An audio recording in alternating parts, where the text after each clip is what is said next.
سڵاو بینەران و بیسەرانی کەناڵی ئاسمانی پەیام خۆشحاڵم لە بەرنامەیەکی نوێی پێت پێتان دەگەمەوە. لەم بەرنامەیەدا باز لە شکۆ و کاری ئافرەتان دەکەین لە هەرێمی کوردستان. لە میوانەکانم دەپرسم دەوترێت لە ڕابردوو لە کاتێکدا ڕێکخراوەکانی ئافرەتان کەمتر بوون، کێشە و گرفت و سەرئێشەکانی ئافرەتانیش کەمتر بوون. ئایا کار و خەباتی 25 ساڵی ڕابردووی ئافرەتان سەری گرت و بوویە شکۆیەک بۆ ئافرەتان لە هەرێمی کوردستان؟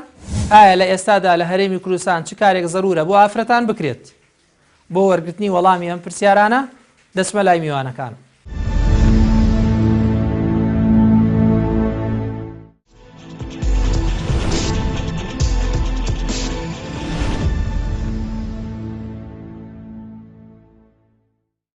پرۆسەی بەدەستهێنانی مافی ژن پرۆسەیەکی دوور و درێژە. ئەگەر بەراوردی کەی لەگەڵ جاران ئێمە توانین بەراوردی کەین لەگەڵ کاتی ڕاپەڕینە پێشکەوتنێکی بەرچاوی بەخۆیەوە بینیوە بەهۆی بوونی کۆمەڵی ڕێکخراوی کۆمەڵگەی مەدەنی، بوونی کۆمەڵی ڕێکخراو سەر بە پارتەکان، توانیوێتی کە چالەکی ژنان خۆی توانیوێتی پێشوەچوونێک بخۆیەوە ببینێ، بەڵام بەهۆی زیاتر چاوکراوەیی و زانیاری و زانست لەسەر ژن و لەسەر کێسەکانی ژن وای کردووە کە ئێستاکە هەست بە ئەو ڕووشاندنە زۆر زیاتر بکرێت لە چاو جاران. دەنا جارانیش لێدان هەبووە، جارانیش قسە پێوتن هەبووە و لە ناو ماڵە ژنان زۆر جار هەیە چەوسێنراونەتەوە، لە کارە چەوسێنراونەتەوە، بەڵام ئێستاکە بەهۆی بوونی ئەو جۆرە وشیاریە لە ناو کۆمەڵگا و لە ناو ژنیشە زیاتر ئەو کێسانە ئاشکراترە و کۆمەڵێک ڕێکخراو هەیە کە داکۆچی لەم مەسەلانەکە بۆیە زیاتر دەبینرێ. ئەمە لایەنێکی ئیجابیە، بینینی ئەو دیاردانە لایەنێکی ئیجابیە، لایەنێکی سلبی نییە، چونکە کە تۆ دیار دەکەت بینی پرسیار لە مێشکا دروست دەبێت، پرسیاریش کە لە مێشکا دروست بوو وەڵامی هەیە، وەڵامەکانیش پێویستی بە کردار و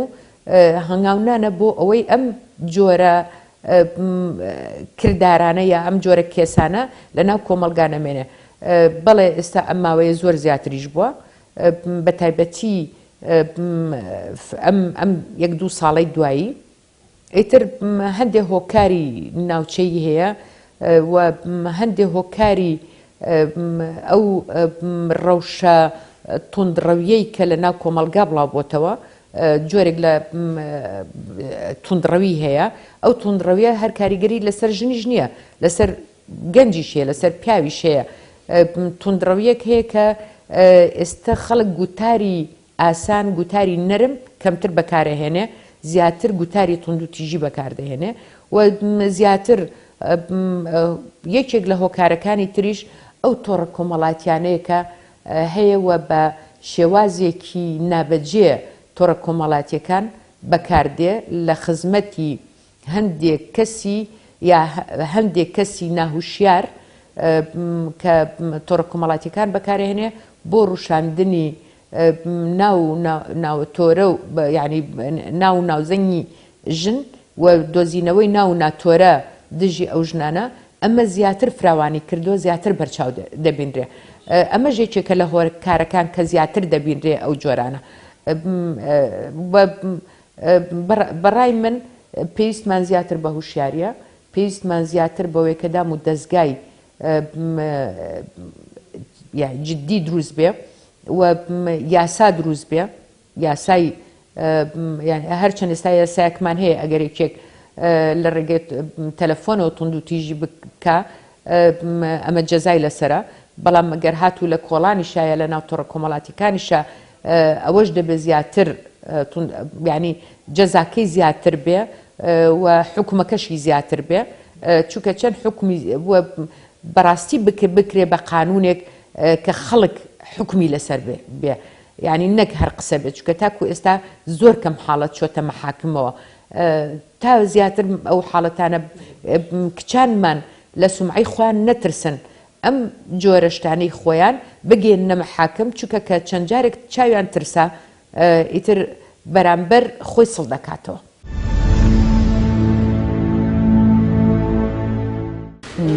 وەکو لە قورآنی پیرۆز هاتووە یا أيها الناس إنا خلقناكم من ذكر وأنثى وجعلناكم شعوبا وقبائل لتعارفوا. أكيد ئەگە بەحث ئافراد بکەین ئافرەتی صنفی ئینسانە بێگومان صنفێکی تر هەیە ئەویش مەسەلەی پیاوە ئافرەت و پیا و هەردووکیان تاوکەری یەکن بێ ئافرەت و پیاویش کۆمەڵگا و ئەو دنیا پێک نەهاتووە وەکو لە ڕووی ئینسانیەوە ئەگەر چ ئافرەتە چ پیاوە لە یەکتر تێبگەن و مەفهومی وشەی ئینسانیەت تێبگەن بێگومان هیچ کێشە نابێتن چ لە ناو خێزان و چ لە ناو کۆمەڵگا و حتا بگەیتە دەسەڵاتی سیاسی. ئەگەر بسەیری خەبات و تێکشانی بتنەوە ڕێزگاری خوازی گەلەکەمان بگەین دەبینین لە هەر کاودانێک زەرمەندی سەرەکی ئافرەتی کوردستانی بووە و لە هەموو پێرە و پرۆگرامی هەموو حیزبەکانی کوردستانیش لە شعارات و هەموو دروشمەکان بەحس لە یەکسانی و مافی مرۆڤ و داوتواری کۆمەڵاتی دەکەن لە ناو پێرە و پرۆگرامە خۆیان بەڵام لە کاتی دێتە سەر پێراوکردن دەبینین ئەو دروشمە لاوازە نەک بەس من لە حزبێکم وەکو پارتی دموکرات کوردستان بەلکو ئەگەر مقارنەی ئێستا لەگەل ساڵی شێستەکان بکەین کە دەستپێشخەری شوڕەشی ئەیلول کە ئەمڕۆ بەرهەمەکەی دەخۆین ئێمەدانی کوردستانی وەکو پارتی دموکرات کوردستان قسەکەم بەلکو وەکو ئافرەتێک دەبینم هەموو کاتێک دەستپێشخەری ئەو شوڕەشە ئافرەت بووە و زەرمەندی سەرەکیش هەر ئافرەت بێ کە ئەگەر کاتێک خێزانی کوڕی شەهید ببیتیان مێردی شەهید ببیتیان برای شەهید بیتن هەر ئەو خەفەتەش بوو ئافرەت دەمین ئەگەر بین و لەسەر ماف ساڵی 1992 لە یەکەم تەجروبەی دیموکراتی ئێمە ئەو وعیە ئەو هوشیاریە دروست نەبوو کە بڵێم بەحسی مافی خۆ بکەم بەرەو سندوقێکی دەنگدا چووم نەمزانی مافم چییە بەس بۆ دروشمی حزبی خۆم کارم دەکرد بەڵام ئەلحەمدولillah ئێستا مەقارنەی 92 بە ئەمڕۆ ئێستا ئەو دانیشتەی ئێستا لە ڕۆتانە دەبیتن هەموو حیزبەکانی کوردستان هاتوونە قیادەی حیزبەکان هاتوونە بۆ ئەوەی بەحسی مافی خۆوان بکەن و بچی ڕۆلی ئافرەت پێگەی ئافرەت لە مەرکەزی قەرار لاوازە یاخود ئەرزیەت نییە ئەرزیەتی جێگەرێتێکی ئەو پرسیارە لە پیاو دەکەین نەک لە خۆمان دەکەین چونکە ئەوانە دەسەڵات لە دەستیاندا. ئەگەر ئێمە قسە لەسەر مەسەلەی ئافرەتان بکەین ئەتوانم بڵێم زۆر شت هەڵەگرێ زۆر پێناسەی هەیە بەڵام بە شێوازێکی گشتی هەر لە کۆنەوە هەتاوەکو ئێستا ئەتوانم بڵێم ئافرەتان خاوەنی شکۆیەک بوون خاوەنی چۆن ئەڵێ کائینێکی زۆر بەهێز بوون خاوەنی ئەو بوون کە بتوانن خۆیان بسلمێنن لە کۆمەڵگەدا بەڵام هەمیشە چۆن ئەڵێ دەستێک هەبووە کە نەیهێشتووە ئافرەتان لە هیچ بوارێکی ژیانە بێتە پێش مەگەر ئەوەی کە خۆی هەوڵی بۆ دابێ مەگەر ئەوەی کە خۆی بۆی چوو بێت بەتوانە و بە جوهدی خۆی بە مافەکانی خۆی گەشت بێ ئێمە بیرمان نەچێت لە سەرەتای دروستبوونی بەشەریەتەوە تاوەکو ئێستا هەر لە سەرەتای لە کۆمەڵگا سەرەتایەکانە بە تایبەتی ئافرەتان ئەتوانم بڵێم زۆمیان لێکراوە بە ئێستەشی لەگەڵا بێت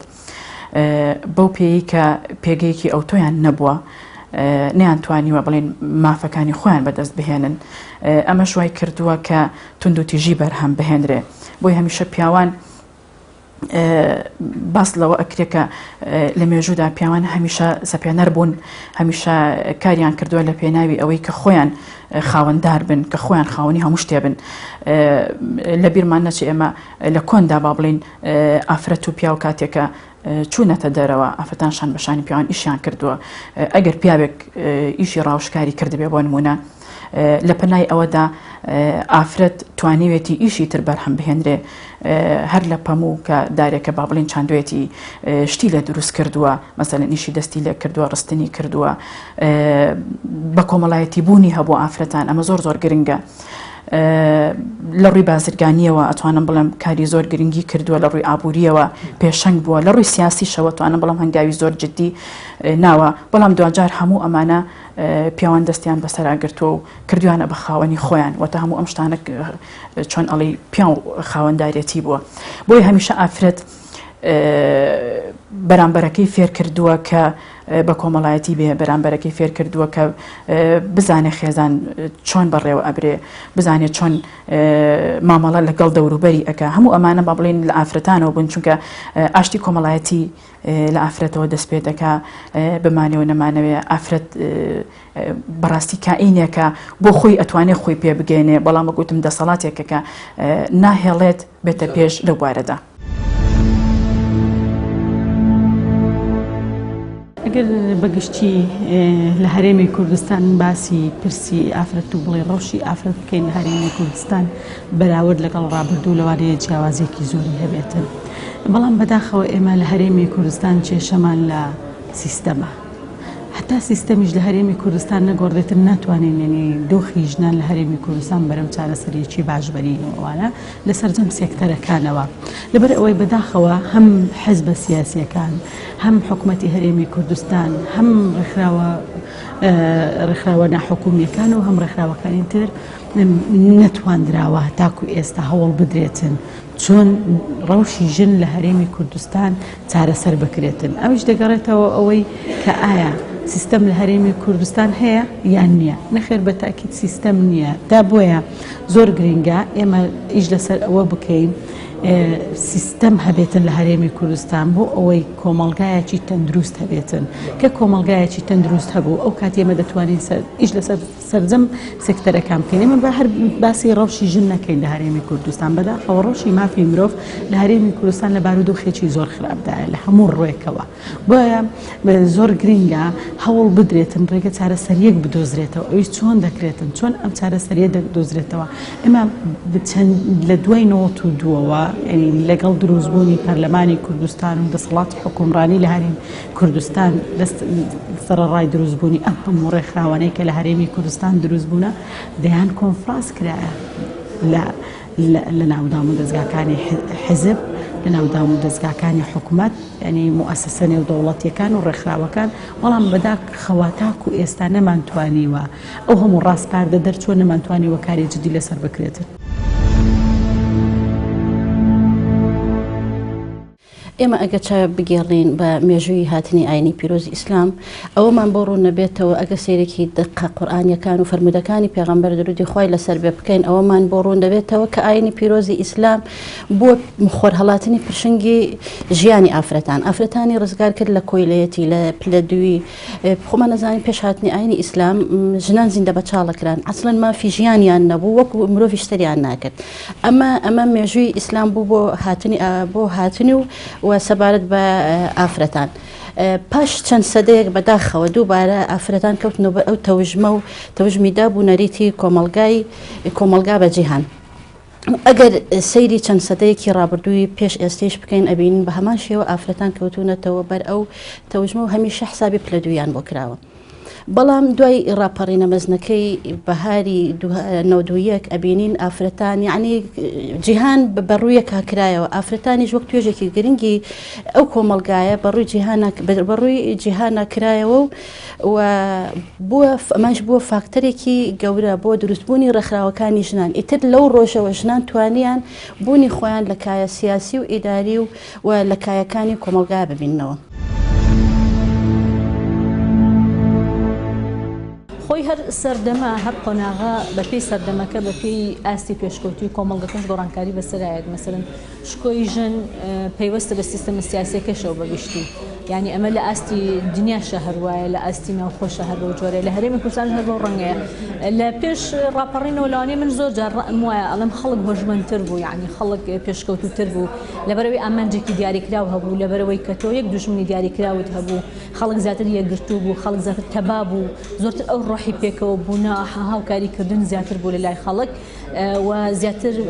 مەسەلەن ئاستی خوێنەواری زیاتر بوو جدیەتی کارەکان زۆرتر بوو بەهای هەموو بارەکان باشتر پارێزرا بوو لە ناویشانە ژنیش بە هەمان شێوە لەبەرەوەی بەڕای من ژن خوێنەوارتر بوو ژن باشتر خۆی ئامادە کرد یعنی لە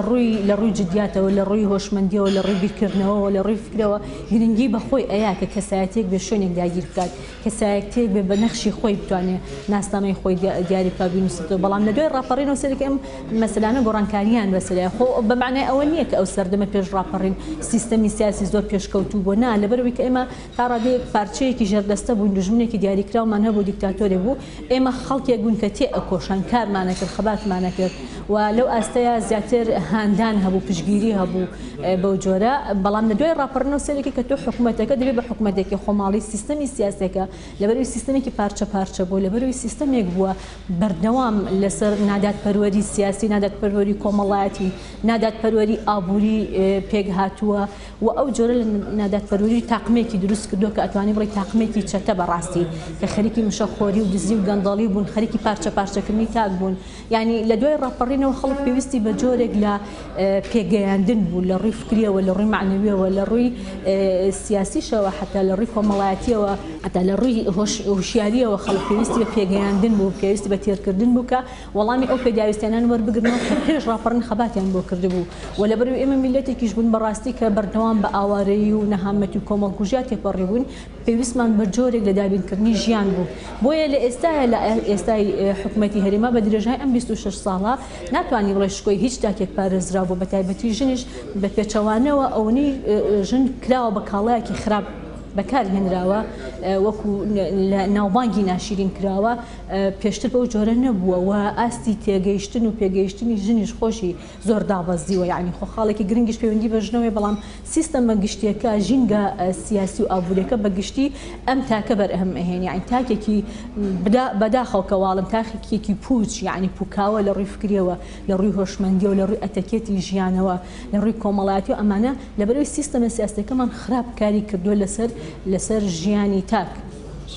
یعنی لە جاتی ئەوەی تاکەکە دروستکە پێی بگەینە پێی نەگەیاندووە پێچانە گەڕان زۆر جار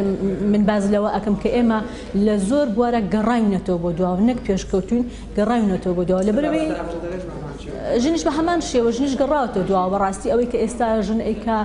کۆمەڵە ئیشێت و ئەبواز لەوە بێنە دەستە بژێرێک هەیە خوان خەریکی تێگەیاندن و پێشکەوتنی خوانن ئەوە جیایە بەڵام ئەوە دەستە بژێرە بەڵام بەگشتی ئەگەر تۆ بێنتە سەر کۆی سیستەمی سیاسیەکە کۆی سیستەمە کۆمەڵایەتەکە سەرەکەی دواکەوتنێک هەیە بەڕاستی بەداخەوە ینی هەموو ئەمانە نەهامەتین ئەمانە قەیرانن کە سیستەمی حکومڕانی بۆ خەڵکی ئافراندووە لەبەرەوە ناتوانانی بڵێ شکۆی تاک نەک نەپارێزراوە شکۆی تاک شکێنراوە کە ئەمە بەڕاستیمە دەردەسەریە یعنی تۆ لە جاتی ئەوەش تاکەکانی پێ بگەێنی کە شانازی بە بوونی خۆیانەوە بکەن کە ناسنامەکەیان پارێزراو بێ تۆ تاکێکە دروست کرد ئەو تاکە بێبەرهەمە تاکێکە کە نازانێ خۆی ناناسیێ ئایندەی خۆی ناناسیێت ڕابردووی ناناسیە لە ئێستا بە نیازی چییە ئامانجی دیاریکراوی نییە ینی کۆمەڵگەیەکی ناڕێکخراومان هێتە کە ئێستا کە کۆمەڵگەی بۆ جۆرەش بەڕاستی ئاڕاستەی ڕوون نییە ئاسۆی دوا ڕۆژی ڕوونیە کە ئەبێ لەسەر ئەمە ئیتر بۆ لەمەدا ببێتە بەرنامەی کارمان ئیشی لەسەر بکەین نێڵین کۆمەڵگە لەوە وێرانتر بێ ینی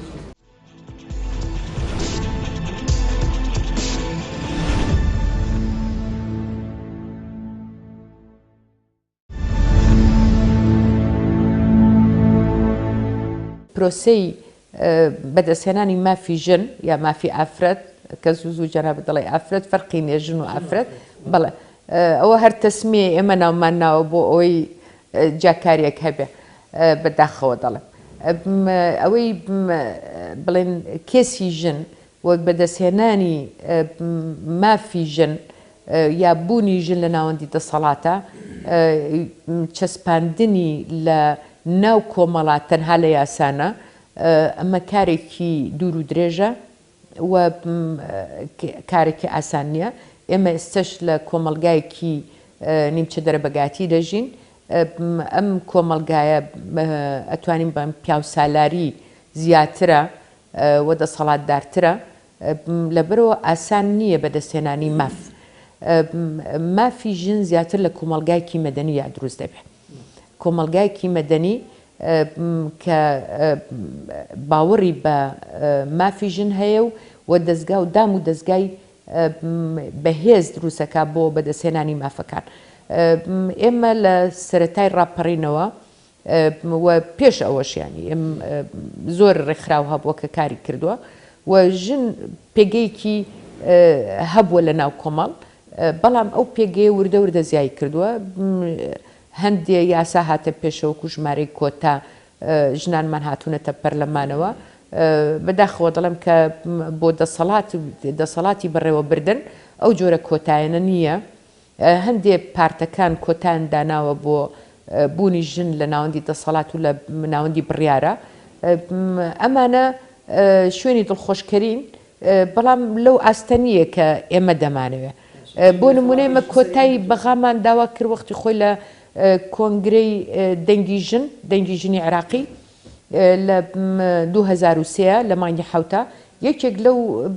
پەیامانەی کە دامان و یەکێک لەو داواکاری لە کۆنگرەکە هەبوو لە 140 هەبێ بۆ کۆتا بەڵام بە چه حاڵێک گەیشتینە لە 125 بە ئەویش بە کاتی مەجلیسی حکومە ئیتر کاتی دەستور نووسینەوە گرفتمان زۆر بوو بەڵام بوو بە 25 ئەویشیان هەر خراپ نەبوو کۆمەڵی ژنی هێنا پێشەوە و ئێستا کۆمەڵ تەقبولی ژن زیاتر دەکاوەکو لە سەرەتاکەی چکە جاران لەو باوەڕە نەبوون ژن بتوانێت بچێتە ناوەندێکی دەسەڵات و ناوەندێکی بڕیارە کە بتوانێت لەوێ خاوەنی ڕاو بۆچوونی خۆی هەبێ و دەستگایەکی بەهێز بەرێ بەڕێوە شان بەشانی پیاوانەوە هیچی لەو کەمتر نەبێ ئەمانە هەمووی دڵخۆشکەرن بەڵام لە زۆر ئاستا هێشتا ماومانە لە ئاستی لە پەروەردا کێشەمان نییە چکە ژمارەمان ئەوە نییە بڵێ بە پێچەوانەوە ئێستا کچانی زانکۆ زیاترن لە کوڕانی زانکۆ و دەرچوانی زانکۆی ژمارەی کچان دیسانەکە هەر باشە بەڵام نەچینەوە بیر بکەینەوە لەوەی کە تەنها هەندێک پۆست هەیە ئەوە تایبەتە بە ژن یا کە ژن کە تەخەڕوج دەکا و هەموو ئەرکی مافی ماڵەکەی ئەدرێتە ئەستۆ یاسایەک هەبێ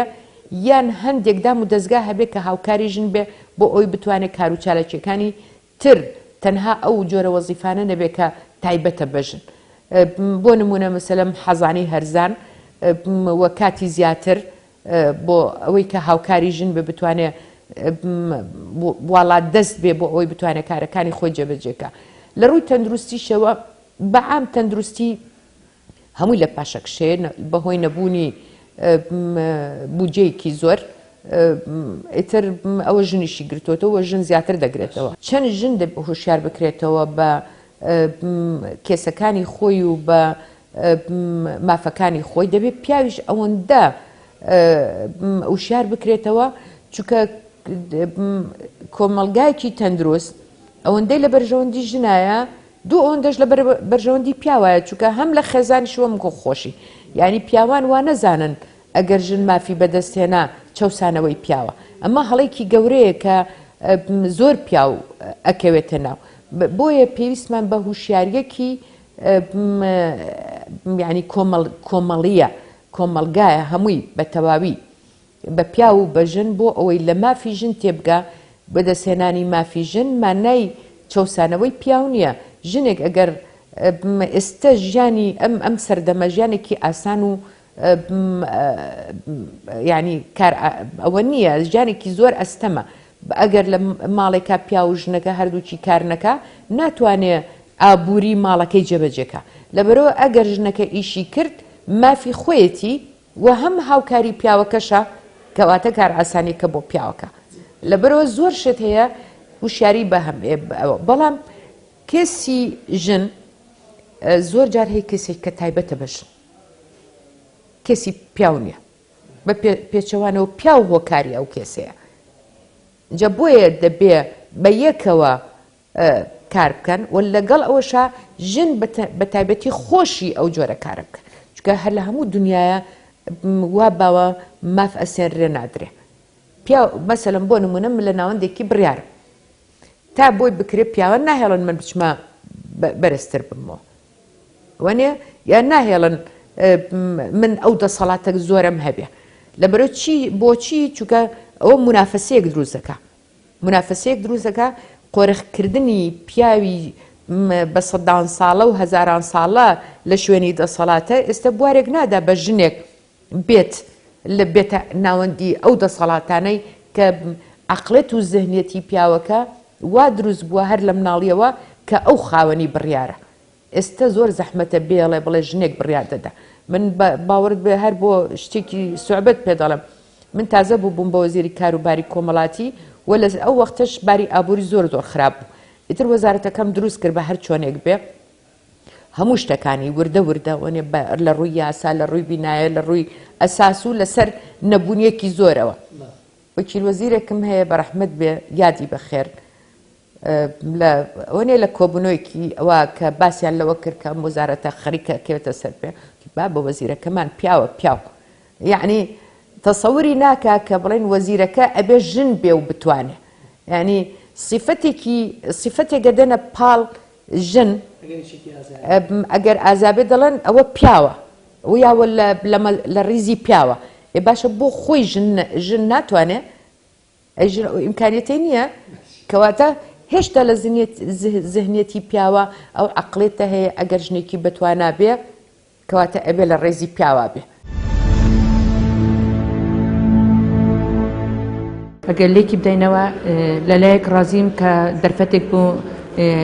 ئێمەی کوردستانی ئافرەتی کوردستانی دروست بوو لە دوای ئەو هەموو ئابلۆقەی ئابووری لە ساڵی ناوەتەکان بوو 98 ئەو ئابلۆقە ئابووریە لەسەر ملەتی کوردستانی بوو زەڕەمەند سەرەکی و قورسیەکەش لەسەر شانی ئافرەت بکە دایکە کە خۆشکە لە ناو خێزان کە نەیتوانی ڕۆڵی خۆ ببینتن و بتوانیت لە دەروای خێزانش ڕۆڵ ببین ئەوەش دەگەڕێتە بودروشمێک دەڵێن لا تتحرر المرأة سياسيا واجتماعيا لم تتحرر اقتصاديا اگه بگەڕێنەوە بۆ ساڵی ناوەتەکان ئەو ئابلۆقە تەسیرێکی زۆر گەورە لەسەر ژن بوو نەیتوانی ئازاد بێت وەکو ئەمڕۆ بەڵام لەلایەکیش بۆ 2009 حتا 2014 پێش شەڕی داعش بەلکو دەبینین ئافرەتی کورد لە ڕووی تەکنۆلۆژیا کە دنیای ئەمڕۆ دنیا عەولەمەیە ئافرەتی کوردستانی چاوی کراوە بوو ئافرەتی کوردستانی ئەمڕۆ شان بەشانی براکانی خۆ لە هەموو ڕێیەکەوە لە ڕووی ئابووری لە ڕووی ڕاگەاندنەوە لە ڕووی سیاسی لە ڕووی کۆمەڵاتی دەرفەتێکی تر بوو ژن دروست بوو بۆ ئەوەی بەحسی مافی خۆ بکەتن و دەرگای مؤسساتی لێ بدات بڵێتن کانی مافی من ئەگە ئەو مؤسسە سیاسی بی کۆمەڵاتی بتە ڕۆشنبیری بتن بەڵام ئەو شەڕی سەپاندراوە لەسەر ئێمە ئەگە بەحسی ژن بکەین کی زەڕەنمەندی سەرەکی شەڕی داعش بوو دەگەڕێنەوە بۆ کچە جوانەکانی ئێمەی کوردی ئێزیدی بەلکو حتا 4000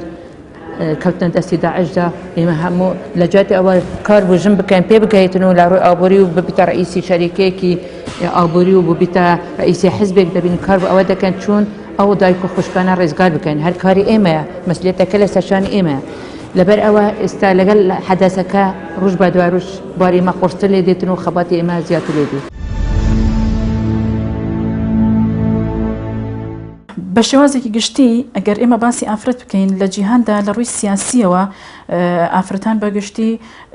بەو جۆرە نهاتوونەتە پێش ئەگەر قسە لەسەر مەسەلەی سیاست بکەین هەنگاویان ناوە بەڵام لە دنیای پێشکەوتنیشە ئافرەتان بەو جۆرە نەبوون کە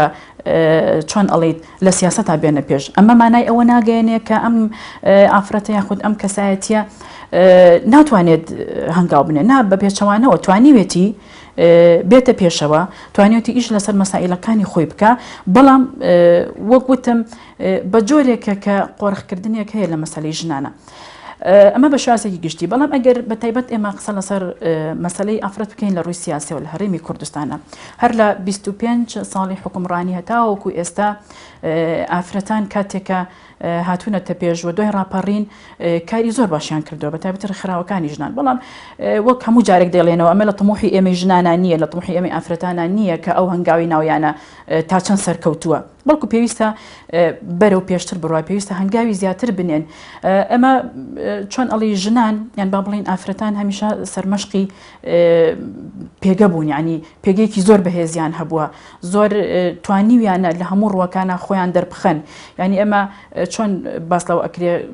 زانایك بە ناوی ئەنگڵەوە قسە لەسەر مەسەلەی ئافرەتان دەکاڵێ لە کۆندا سیستمی مێسالاری هەبووە لە سەرەتادا سیستمی مێسەلاری هەبوو دایک سالاری چۆن ئەڵێیت کارەکانی جێبەجێ کردووە دواتر ئەمە وای کردووە کە پیا قۆرەقی کا و سیستمی باوک سالاری بێنێتە ئاراوە هەر لەوێشەوە پیاوان توندوتیژیان بەرهەم هێناوە بەرامبەر بە ئافرەتان بۆیە دەوترێت هەمیشە سیستمێک هەیە بۆ ئەوەی کە ئەم توندوتیژیە ڕوو لە زیادبوونێ ئەمە بیرمان نەچێت ینی هیچ کاتێک ناتوانین ئێمە بڵێن توندوتیژی لە هەرێمی کوردستان و لە دنیادا بنبڕ ئەکرێ ینی ئەمە شتێکە مەحاڵە بەڵام ئەگەر لە مەسائلی سیاسی و قسەی لەسەر بکەین بەڕاستی هەتا ئێستا لە هەرێمی کوردستان ناتوانم بڵم ئافرەتان لە ڕووی سیاسیەوە کەمتر هاتوونەتە پێش تاکو پیاوان ئەمە حقیقەتێکە و ناشادرێتەوە هۆکارەکەشی باسمان کرد کە زۆر وازە حەو ئەبینرێکە بە چ جۆرێکە و بە چ ئاقارێکە ئەگەر من پێم وایە ئەگەر لە ماوەی ئەم 25 ساڵەدا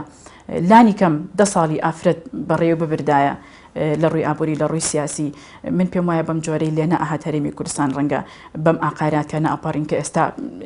تیان ئەمە ڕابۆ چۆنی خۆمە من پێم وایە بەو جۆرەیە چونکە ئافرەت ئەتوانێت وەک گوتم پێگەیەکی بەهێزی هەبێ و بتوانێت ئاشتی کۆمەڵایەتی بچەسپێنێ.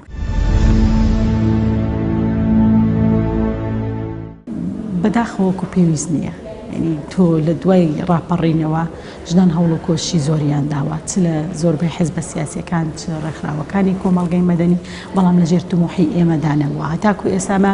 هەوڵی جددی درراوە ئەگەر مەسەلەن ڕێژەی کۆتانە بە بەداخەوە تاکو ئێستا ژنان نەیان دەتوانێت بچن لە دەسەڵاتی تەشریعی واتە پەرلەمانی کوردستان بەشداریان پێ بکرێتن حیزبە سیاسیەکان نەیان دەتوانێت ئەسڵەن ژنیان بەشداری پێ نەدەکرد ئەگەر ڕێژەی کۆتانە بە نەک بۆ بڵێ دەسەڵاتی تەشریعی واتە پەرلەمان و یان ئەنجومەنی پارێزگاکانی ژنان بەشداریان پێ نەدەکرد تۆ تەماشاکە تەنها ئێستا ئەمە لە دەسەڵاتی تەشریعی ڕێژەیەکدان درراوە ڕێژەی کۆتایەکە ڕێژەی سەپاسیە لە هەرێمی کوردستان ژنان بەشداریان پێکرایە لە ناودام و دەستگاکانی حکوومەتە تاکو ئێستامە هیچ ڕێژەیەک نییە تۆ وەرە کابینە لە دوای کابینە ڕۆژ بە ڕۆژ ینی ژنان بەشداریان پێ ناکرێتن لە زۆربەی کابینەکان ینی خولی پەرلەمان کە حیزبە سیاسیەکان کاندیدیان دەبێت بۆ پۆستی حکوومەت ژن کاندید ناکەن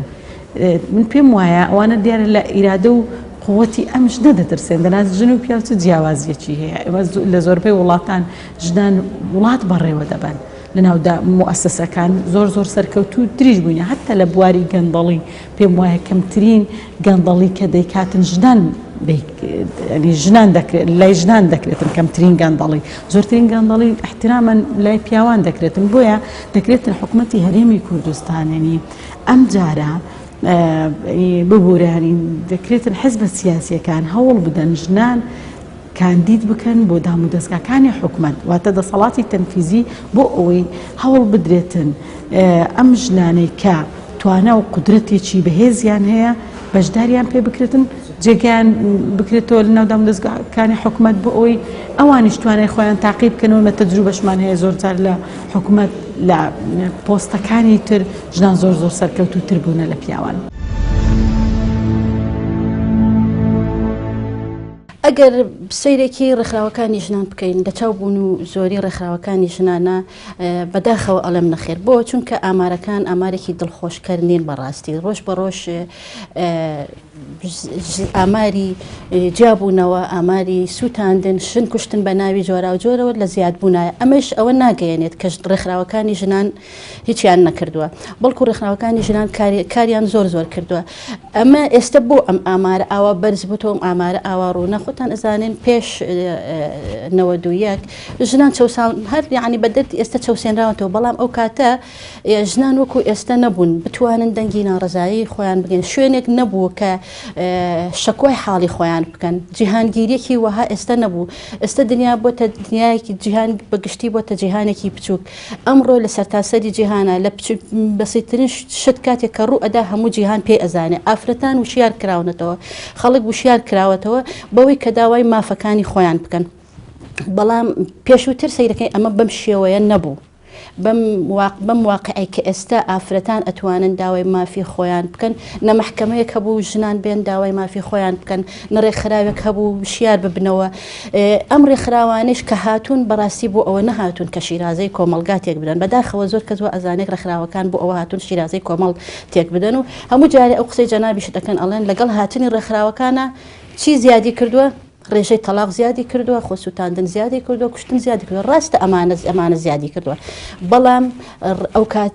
بەهۆی چیوە ئەمانە ئاشکرا ئەبێ بەهۆی ڕاگەاندنەکانەوە جاران ژنێک لە شوێنەکە ئەکوژرا کەس پێی ئەزانی ژنێک جیا ئەبوو لە مێردەکەی کەس پێی ئەزانی بەڵام بەهۆی ئەو کرانەوەی کە ئێستا لە جیهان بینیە هەیە ژنان یعنی بۆیە بەو شێوازە بەو شێوەیە شتەکان ئاوا لە بەرچاوەوە ئەزانن کە ژمارەکە زیادی کردووە نەخێ ژمارەکە زیادی نەکردووە بەڵکو بەڵکو چییە ئەو کاتانە هیچ شوێنێک و هیچ پەناگەیەک نەبووە کە ژنان شەکوای حاڵی خۆیان بکەن.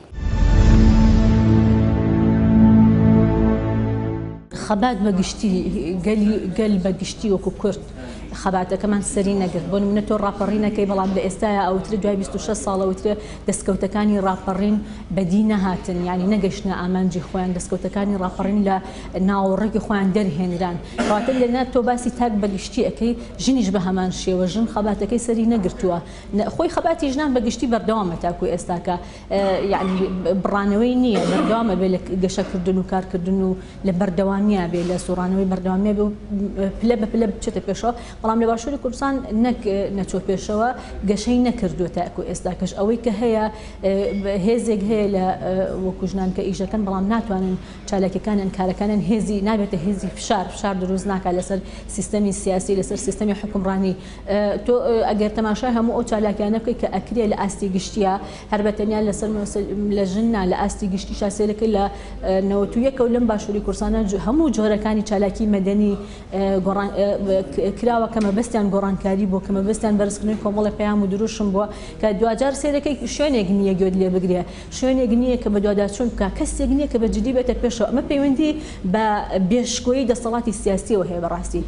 تۆ دەسەڵاتێکت نەبووە کە بتوانێت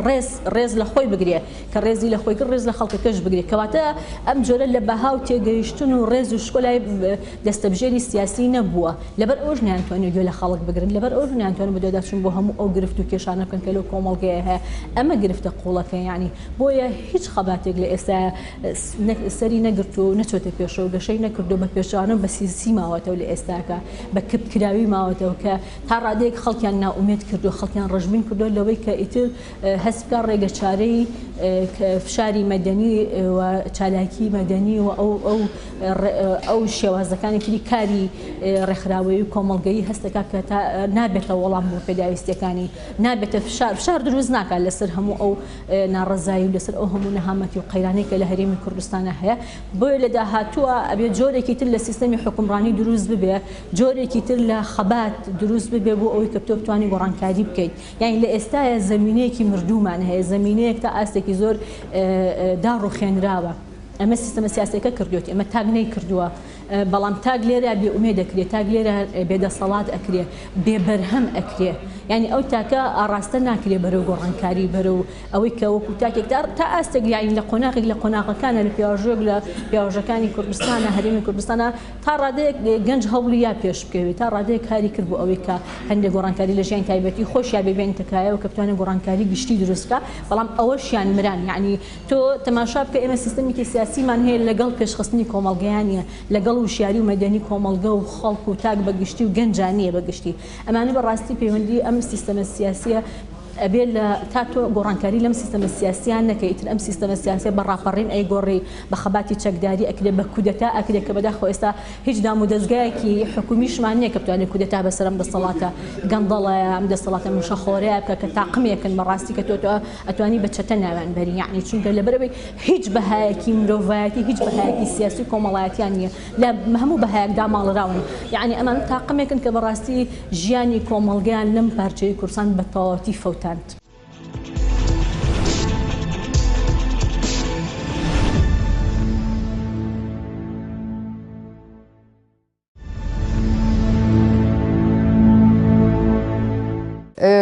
هەماهەنگی وەکو ئێستا باسمان کرد لە نێوان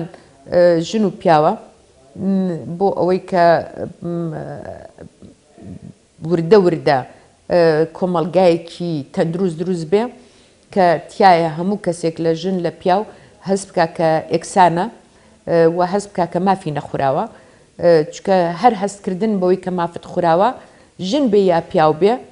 ئەمە مەناوی کۆمەڵگایەکی تەندروست نییە کەواتە دەبێ هەموو کەسێ هەست بکە کە لە نێو عەدالەتێکی کۆمەڵاتیدا ئەژی ئەمە لەلایەک لەلایەکی کە ڕێکخراوە کۆمەڵگە مەدەنیەکان زیاتر خۆیان بگونجێنن لەگەڵ کۆمەڵگاکەی خۆمانە بۆ ئەوەی بتوانن کار و چالاکی بکەن ناکرێت تۆ 100 هەنگاو پێشی کۆمەڵبی ئەوەیەک ینی لە سیاسەتە باوە دەڵێت تۆ ئەتەوێ گەر گۆڕانکاری لە کۆمەلگا بکەی دەبێت خۆت یەک هەنگاو بکەی بتە پێشەوە خەڵکەکە ڕاکێشی قەنەعەتی پێ بکەی ئەو هەنگاوە لەگەڵ خۆتا دوو هەنگاوێکی تر قەنەعەت بە کۆمەلگا بکەیت تۆ هەنگاوە ناکرێت تۆ 100 هەنگاو لە پێش کۆمەلگابی هێشتا فریاد ناکەوێت خۆی کۆمەڵ فریادکەوێت ڕاکە بە دواتە لەبەرەوە دەبێ هەنگاو هەنگاو کۆمەڵ قەنەعەت پێ بکەی بەو هەنگاوانە و خۆت بگونجێنی لەگەڵ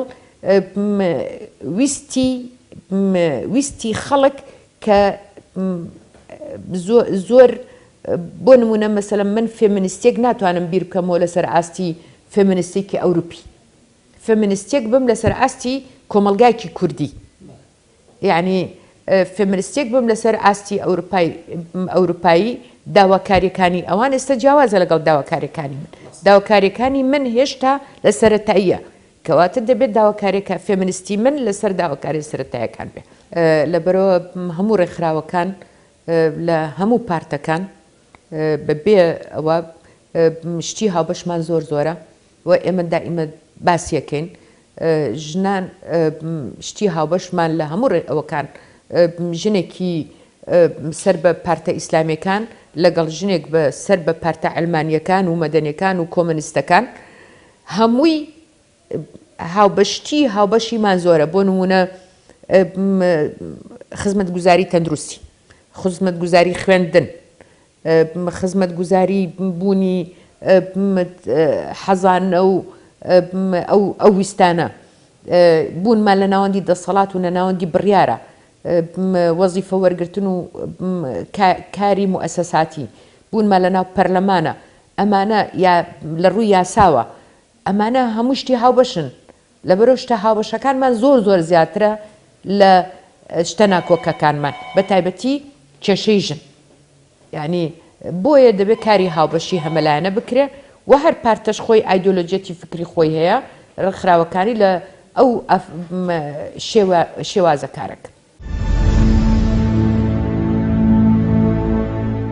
ئێستا ئێمە بێگومان تەکیلەوە دەکەن کە بریارێکی مەجلیس الئەمن هەیە و قیادەی سیاسیش یاخود هەموو ئەگە تو بەسی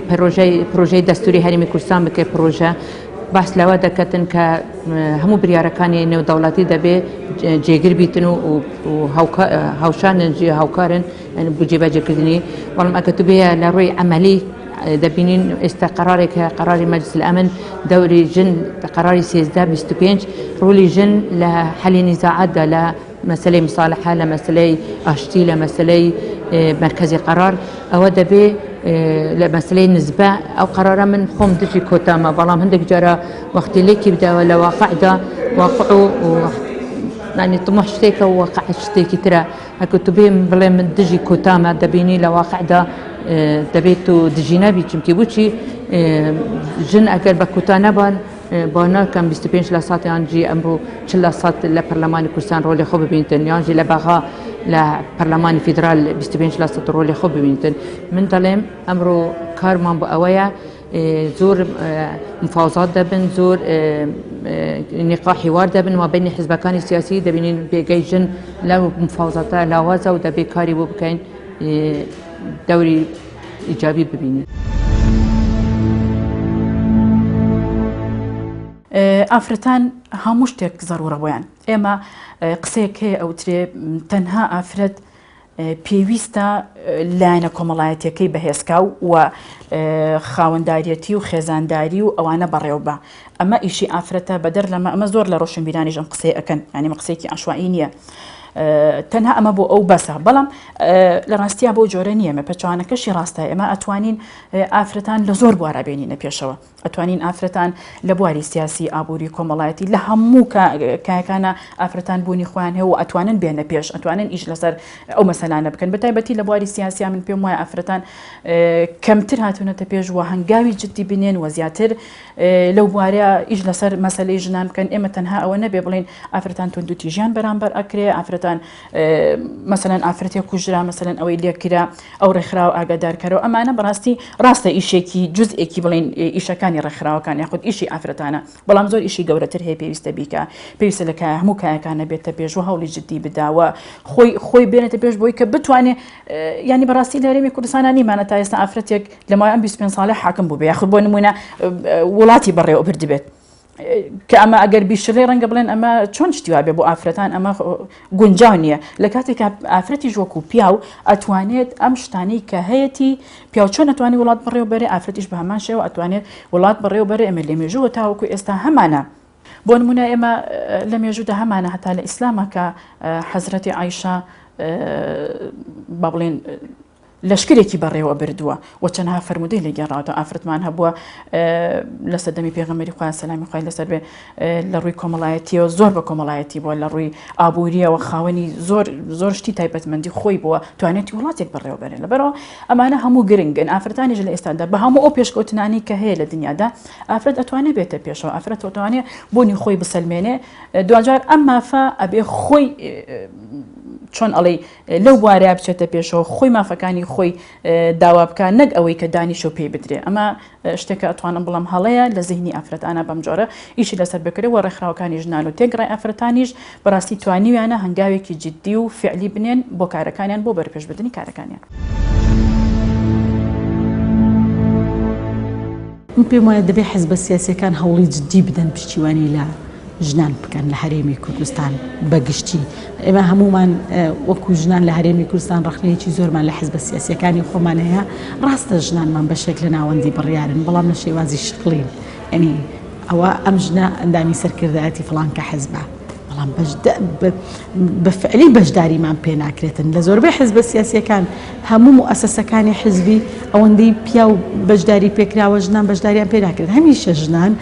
دەبینەوە لە مەجای ژنان ئێتە تۆ وەرە ژنان با ئیش بکەن لە مەجالەکانی تر ئێمە نامانەوێت پێش پیاو بکەین ناشمانەوێت دوای پیاو بکەین مەتەمانێت هاوپیشانی پیاوان هاوکار و پشتیوانین بەیەکەوە ئیش بکەین بۆ ئەوەی هەمومان بەیەکەوە ئەم وڵاتە بەڕێوە ببین ژنانی